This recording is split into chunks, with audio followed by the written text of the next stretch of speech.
tend to get us started every morning at 6:30 a.m. Eastern. Race in slow motion. Back here with Chris Mannix. Let's talk about Kevin Durant. Thank you. KD did, in fact, rupture his Achilles.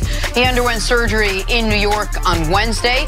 Durant took to Instagram to make the announcement, saying, in part, "My road back starts now. I got my family, my loved ones by my side, and we truly appreciate all the messages and support people have sent our way. Like I said Monday, I'm hurting deeply, but I'm okay. Basketball is my biggest love, and I wanted to be out there that night because that's what I do. I wanted to help my teammates on our quest for the three-peat." Now, Steve Kerr spoke yesterday and defended the team's decision to clear Durant. Kevin checked all the boxes, and he was cleared to play by everybody involved. Now, would we go back and do it over again? Damn right. But that's easy to say after the results. When we gathered all the information, our feeling was the worst thing that could happen would be a re-injury of the calf. And that was the advice and the information that we had. And at that point, once Kevin was cleared to play, he was comfortable with that. We were comfortable with that. So the Achilles came as a complete shock. So it's devastating, mostly for Kevin, obviously. But we made the decision collaboratively with all the information that we had, and we thought it was the right one. See, how did the Achilles come as a complete shock to doctors and trainers and other medical team members with the Warriors? I don't know how they can get this wrong. I can understand if Kevin Durant and his business partner, Rich Kleiman, if they decided that they're going to get in a room and talk. I don't expect his business partner to understand. I don't expect Kevin Durant to understand his body the way that trainers and doctors and everything are supposed to do. I can understand them deciding, you know something, as an athlete, I'm going to push myself. I've seen some of the greatest performances by guys pushing themselves beyond what they can do. That's what sports is all about. But it's typically based on a set of information. So I was totally shocked. And I've been talking about this when he got hurt. I'd be shocked if he played anymore. I tore both my calves, my left and my right. And I know people might be like, oh, he's a football player. He don't know what he's talking about. On the day of the damn game, I said that he could tear his Achilles. Now, maybe if someone in the basketball world, maybe if they had said it, maybe the world might be giving them some type of attention for it. I don't want attention from myself, but let's go to the basketball world. Was the basketball world shocked that Kevin Durant, in the comments, that they didn't understand he could blow out his Achilles? I wouldn't say shocked, and I've spent the last couple of days talking to different medical personnel from different NBA staffs, and there certainly is an overcompensation that can happen when you have a calf injury.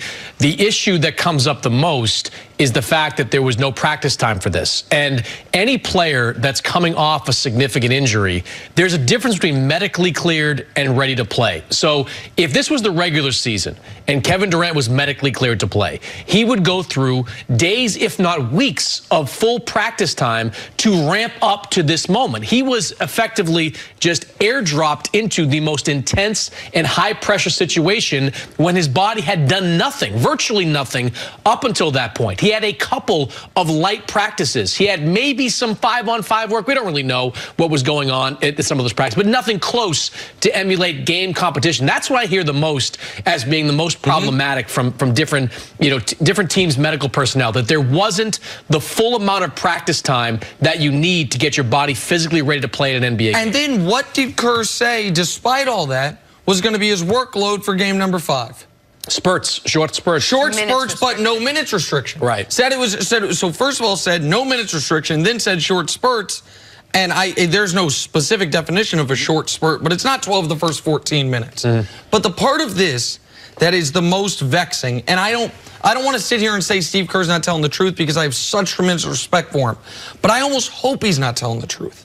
Because the idea that no one could bring up what I thought pretty obvious, which is the kinetic chain, and that weakening in one area can lead to another. How many guys have we heard that they have you have an issue in one knee and it leads to tendonitis in the other? Why the calf? What is it connected to? Well, it's connected, I think, on the top to the hamstring and on the bottom to the Achilles. What's the weak point? Like, these are obvious things. and things that guys who have played, like yourself, who's dealt with it, were hammering the table saying, like, A, he's not dogging it, not getting back. The reason you got so upset the day of the game was because I brought up the athletic report of teammates saying, well, why isn't he back yet? And you said, he's not back because he could pop his Achilles. His teammates maybe thought, well, no, he can't. We're being told. Based on the information. Based on the information, we're being told all he can do is restrain his calf. The hell does he care about that? Same thing that was told to Tony Parker when he spoke out about Kawhi Leonard.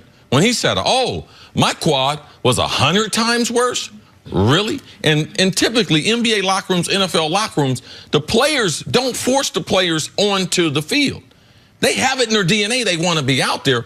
We respect injuries. We respect that more than anything else. So I didn't think they had the correct information. But make the decision. No one would say if Kevin Durant was given the full information, it would be his right to say, you know what, worth it. I'm going to try. I'm going to be out there. I'm going to roll the dice. But I say this, I say this to my son all the time because he's now old enough to where I can't live his life for him. He's got to make his own decisions. But I try to give him advice. Say, man, you have to give me the full information. If you are keeping something from me, if you're not giving me the full details, I can't give you adequate advice. If Kevin Durant needed the full information to make an informed decision, and he's a grown man, and he can make his own decision there, but it would sound like, from what Kerr's own words, he was not given the full information, and that's devastating to make a decision of this magnitude. Or if anything, he was giving partial information in that they told him, well, a severe calf strain is the worst that could happen if you go out there. That's the worst. Because you said as a professional athlete, if you were told that, okay, that I could deal with. I can go out there and deal with more of a calf strain. Yeah, in a championship game, I'm trying to three-peat. I'm Kevin Durant. I saw when the team needed me in the Clippers series. You saw what I turned into there. In this series, they need them. They're down 3-1. I told Nick before game 4, you know what's going to happen? Raptors going to win. They're going to force Kevin Durant onto the court. And there's nothing I wanted to see as far as Kevin Durant being hurt. And this is not revisionist history for me, where people see something like, oh, well, now they go back on it. I was saying this before it happened,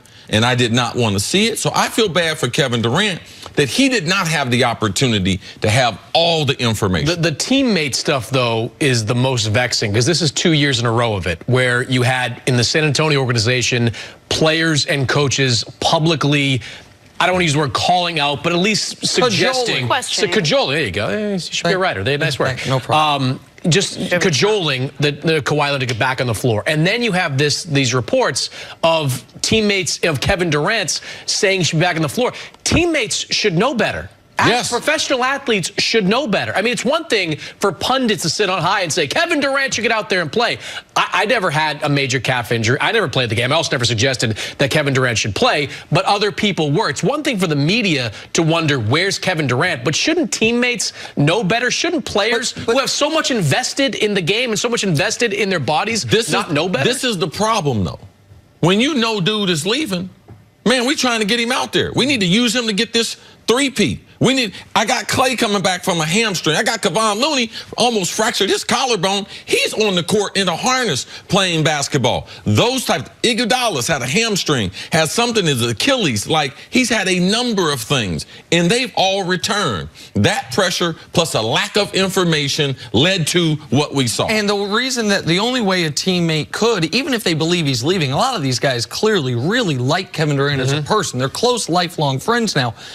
But if the information they're getting is, man, the worst thing's going to happen is the calf strain, then I would understand some frustration, because it's like the risk is minimal. But the point you made, go ahead, C. I want to go back to Boogie Cousins. What was the attitude of the ownership, the general manager, the coach, and all the players? They were in sync. Take your time. What was he coming back from? An Achilles. Oh, an Achilles. Right. So now Kevin Durant, because they didn't have the information, everyone is rushing him. He's rushing himself because he's an athlete. It's in his DNA. The biggest mistake the Warriors made in all this was that, and Steve Kerr admitted that the information he got from the beginning was that Kevin Durant, it could be weeks or months. They should have put a longer timetable on this from the very beginning. So that wasn't the first slow drip. So we weren't wondering. Expectations. They let the mild calf strain report hang out there. And when you hear mild calf strain and a month has passed and you're into the NBA Finals, that puts public pressure. And I'm sure that bleeds into the locker room. And the point you made yesterday, I just want to reiterate quickly before we go. and this is maybe why Bob Myers was so emotional after the game.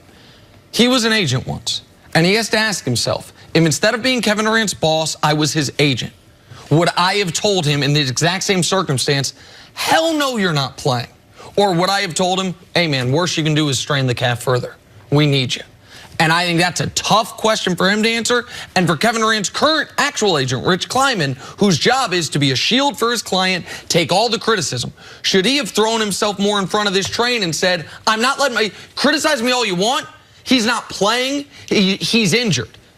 Neither of those things happened. And now a guy who had an idea of becoming the NBA's all-time leading scorer maybe is going to miss a season of basketball potentially. Chris Mannix, stick around. Got to take a break coming up. Will Kawhi Leonard and the Raptors finish off the Warriors tonight? Next on First Things First. Cajole. I'm stealing that. No problem. Yeah, that's what Nick said the same thing I said on radio. This thing didn't give me no. I got people listening to that. Gee.